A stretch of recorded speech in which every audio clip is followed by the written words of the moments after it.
বিশ্বকবি রবীন্দ্রনাথ ঠাকুরের লেখা ছুটির দিনে।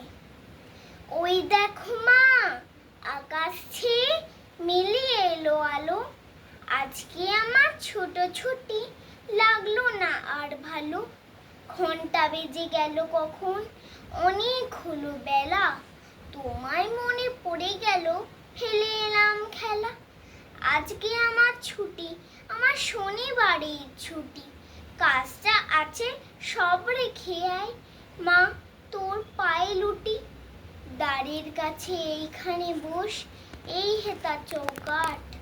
বল আমারে কোথায় আছে তেপান্তরের মাঠ। ওই দেখো মা, বর্ষা এলো ঘন ঘটায় ঘিরে। বিজুলি ধায় এঁকে বেঁকে আকাশ চিরে চিরে। দেখতা যখন ডেকে ওঠে, থরথরিয়ে কেঁপে।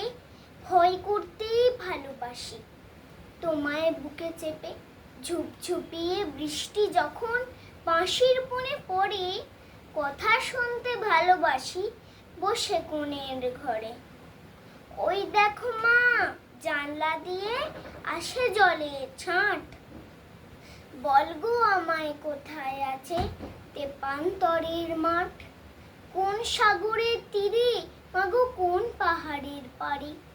কোন রাজাদের দেশে মাগো, কোন নদীটির ধারে। কোনখানি আন বাঁধা, তার নেই ডাইনে বাঁয়ে। পথ দিয়ে তার সন্ধেবেলা পৌঁছায় না কেউ গায়ে। সারাদিনকে ধুধু করে শুকনো ঘাসের জমি।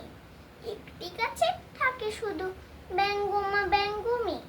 সেখান দিয়ে কাঠকুড়ুনি যায় না নিয়ে কাঠ।